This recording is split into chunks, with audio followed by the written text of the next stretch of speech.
Sometimes the person who believes in you most is the one you haven't become yet.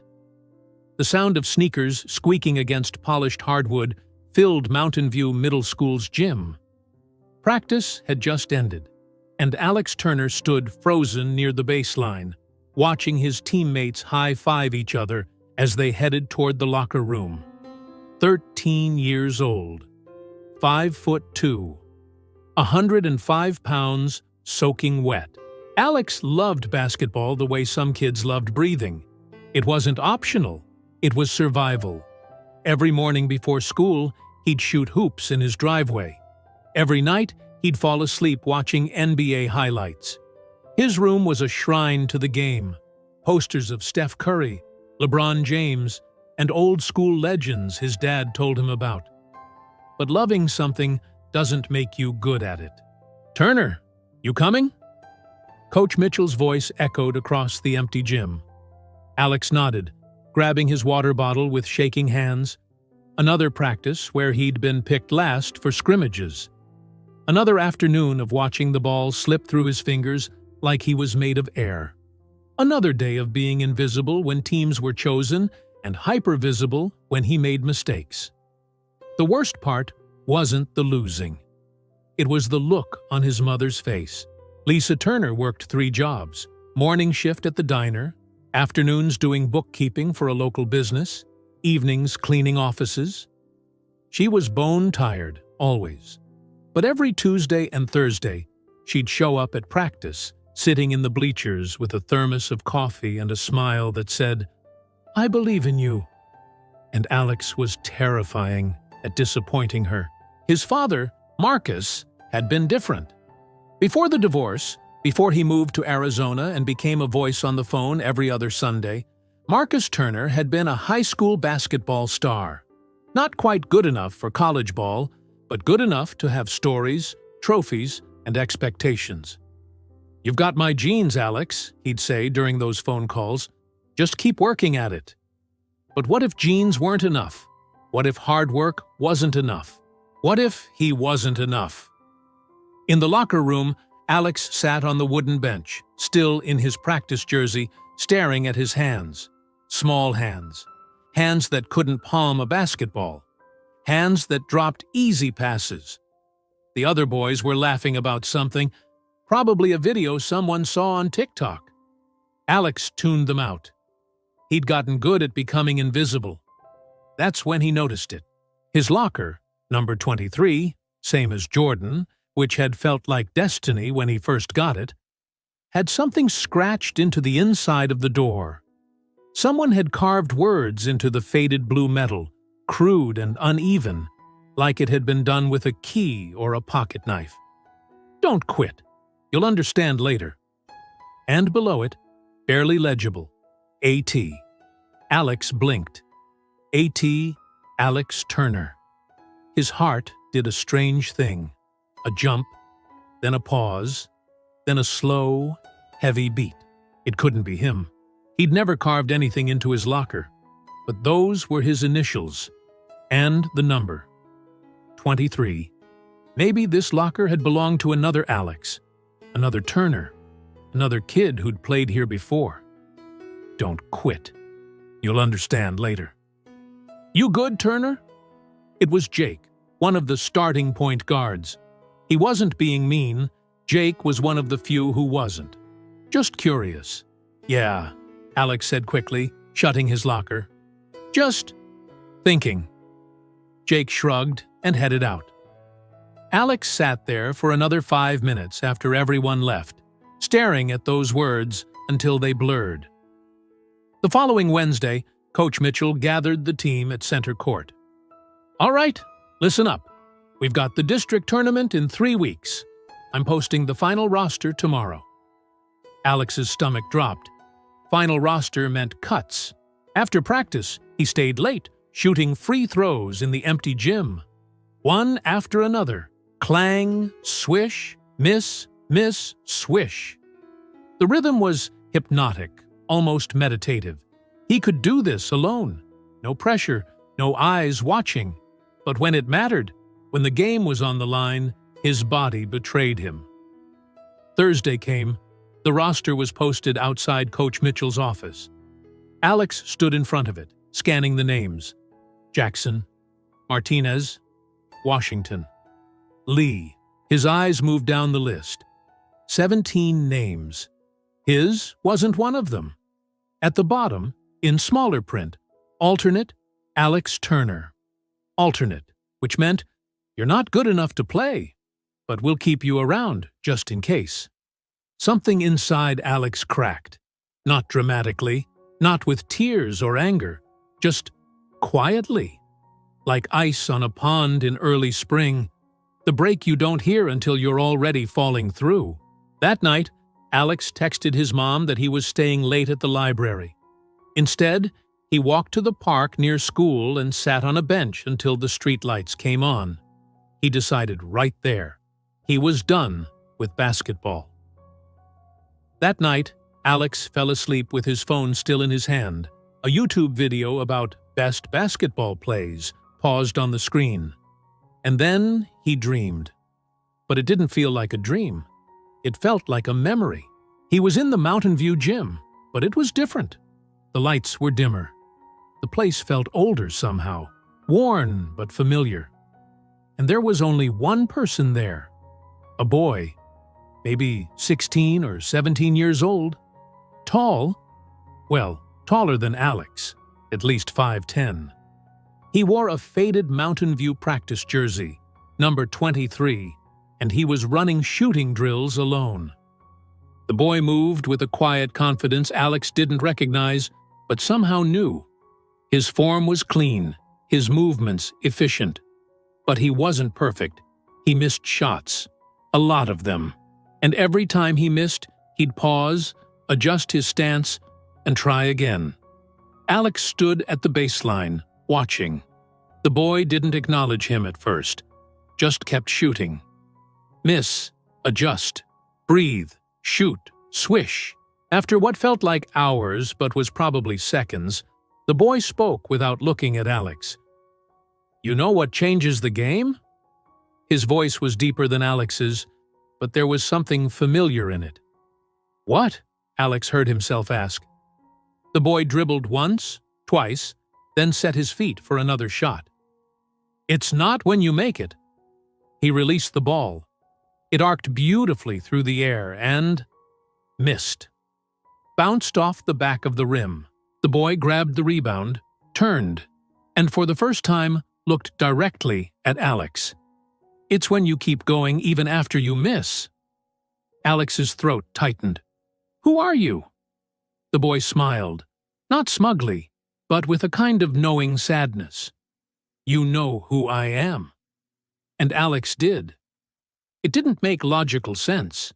It violated every law of physics and reality.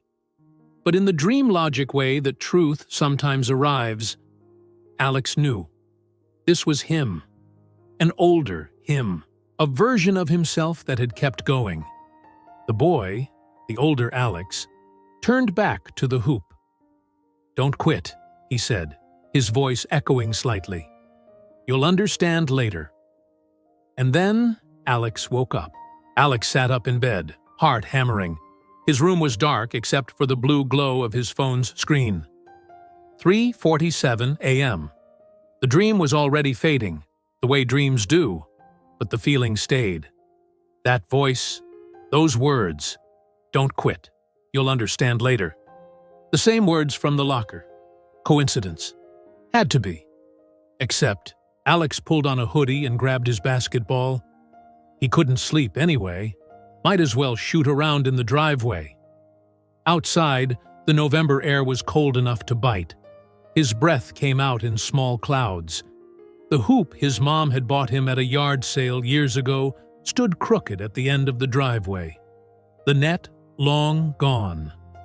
He started shooting in the dark. Miss, miss, clang against the rim. But he kept going. Something had shifted. He didn't know what. But instead of spiraling into frustration like he usually did, he just adjusted. Tried again. Like the boy in the dream. Like the version of himself who'd kept going. The next day at school, Alex opened his locker to grab his math textbook. A folded piece of paper fell out. He picked it up, confused. He hadn't put anything there. The paper was old, yellowed at the edges, like it had been sitting somewhere for years. He unfolded it carefully. Inside, in handwriting that wasn't quite his but felt eerily similar, were 3 lines. Form before speed, breathe before shot. Trust the process, not the result. No signature, no explanation. Alex's hands were shaking. This wasn't possible, but it was happening. At lunch, he sat alone in the library instead of the cafeteria, his usual spot since the roster came out.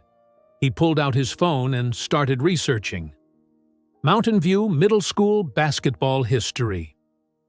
He found old team photos going back decades, scrolled through year after year of smiling kids in their jerseys.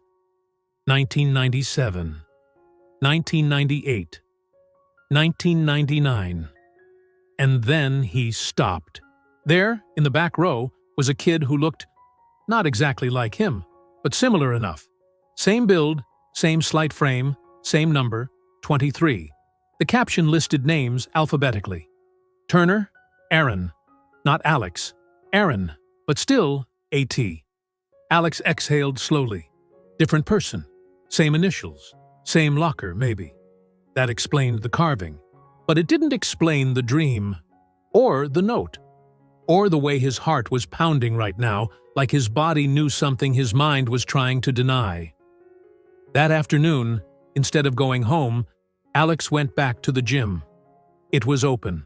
The girls' volleyball team was practicing on the other side of a divider. Alex slipped into the far corner, alone, and started the drill from his dream. Set his feet. Check his form. Breathe. Shoot. Miss. Adjust stance. Breathe again. Shoot. Miss.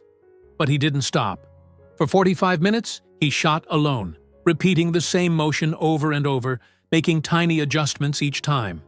Not chasing makes, chasing improvement. Form before speed. Breathe before shot. Trust the process, not the result. And slowly, so slowly he almost didn't notice, his percentage started climbing. 2 weeks passed. Alex trained alone every day after school. He stopped watching NBA highlights and started watching instructional videos instead. He filmed himself shooting and compared his form to the pros. He created micro goals. 1 more make than yesterday. Better footwork this week than last. His mom noticed the change. "You're smiling again," she said one morning, pouring him cereal before her early shift. "Yeah," Alex said. "I guess I am." What changed? He almost told her about the locker, the dream, the note. But how could he explain something he didn't understand himself? "I just decided to stop quitting," he said finally. Lisa touched his cheek. Her hand smelled like dish soap and coffee. "That's my boy." The district tournament arrived on a freezing Saturday in late November. Mountain View was the underdog. They'd barely made it in. Most of the team knew they'd be eliminated in the first round. Alex dressed in the team warm-ups but didn't expect to play. Alternates rarely did. He'd sit on the bench, cheer for his teammates, and try not to feel the sting of almost but not quite. The game started badly. Westfield Prep was faster, taller, better coached. By the end of the first quarter, Mountain View was down by 12. By halftime, they were down by 20. In the third quarter, Jake, their starting point guard, came down awkwardly on someone's foot and twisted his ankle. He limped to the bench, face tight with pain. Coach Mitchell looked down the roster. "Turner!" Alex's head snapped up. "You're in. Don't mess it up." Alex stood on shaking legs and checked into the game. The gym was loud, parents yelling, shoes squeaking, whistles blowing. But the moment he stepped onto the court, something strange happened. Everything got quiet. Not actually quiet, but quiet in his mind. He could hear his own breathing, feel his heartbeat slow. He looked up at the bleachers. His mom was there, standing near the top, holding a hastily made sign that just said, "I'm here." Not, "You can do it." Not, "Win this." Just, "I'm here." And that was enough. The first time Alex touched the ball, he passed it immediately. Safe play. The second time, he held it a second too long and got stripped. Westfield fast break. Easy layup. Coach Mitchell grimaced but didn't pull him. Alex got the ball again. This time, he didn't think. He just moved, set his feet, check his form, breathe. He shot from the corner. The ball left his hands with the same motion he'd practiced 1,000 times in the empty gym. It felt right. It hit the front of the rim, bounced up, kissed the backboard, and dropped through. 3 points. Not flashy, not heroic, just made. The Mountain View bench erupted. Alex didn't celebrate. He just ran back on defense, heart pounding but mind clear. The game stayed close. Alex wasn't the hero. Jake came back in for the fourth quarter despite the limp. But Alex played 4 crucial minutes, scored 6 points, and most importantly, didn't disappear. When Coach Mitchell finally subbed him out with 2 minutes left, the score was tied. Mountain View won by 3 in the final seconds on a Jake free throw. In the celebration that followed, Alex stood at the edge of the pile of teammates, smiling but quiet. He'd done it. Not won the game. Not become a star. But he'd shown up when it mattered. And he hadn't quit. That night, alone in the locker room after everyone had left, Alex sat at his locker, number 23, and stared at the scratched words inside the door. "Don't quit. You'll understand later. A.T." He understood now. It didn't matter if Aaron Turner had carved those words in 2015. It didn't matter if the dream was his subconscious creating a mentor he needed. It didn't matter if the note was something he'd written himself in a moment of clarity and forgotten. What mattered was this. He'd been given signs, and he'd chosen to follow them. The universe, or fate, or coincidence, or whatever name you wanted to give it, had whispered, "Keep going." And he had. Alex pulled a marker from his bag. Carefully, right below the faded AT, he wrote, "Thank you." He capped the marker and sat back, feeling something settle in his chest. Peace. Not because he'd won, not because he was suddenly good, but because he'd found the one thing that mattered more than winning: the courage to keep trying. 3 months later, Alex was still an alternate, still shorter than most of his teammates, still not the best player on the court. But he wasn't the same kid who'd wanted to quit. He trained smarter. He celebrated small wins. He helped younger kids at the rec center learn their form. And when he did get minutes, which was more often now, he played without the weight of needing to prove anything. One afternoon, a 6th grader named Marcus, no relation to his dad, but the name made Alex smile, approached him after practice. "Hey, Alex, can you show me that corner 3 you do?" "Sure," Alex said. They went to the far basket. "First thing," Alex said, demonstrating, "form before speed. Don't rush it." Marcus tried. Missed badly. "That's okay," Alex said. "Just adjust. Try again." Marcus shot again, closer. "Breathe before you shoot," Alex added. "And don't worry about missing. Just keep going." Marcus made the next one. His face lit up like he'd just won the championship. And Alex understood something new. The older version of himself in the dream hadn't just been showing him how to shoot. He'd been showing him how to become. Someone who doesn't quit. Someone who helps others. Someone who trusts the process. Alex smiled, grabbed the rebound, and passed it back to Marcus. "Again," he said. And they kept going. This story reminds us that sometimes the guidance we're desperately seeking outside ourselves is actually coming from within, from the person we're becoming. The signs, the dreams, the whispers, they're not magic. They're your future self reaching back, saying, "Keep going. You're closer than you think." What dream have you been ready to give up on? What if your future self is already leaving you signs to keep going? What if the breakthrough you need is just on the other side of not quitting? If this story hit different, type "keep going" in the comments. Let me know you stayed until the end, and this message found you at the right time. Drop your city below.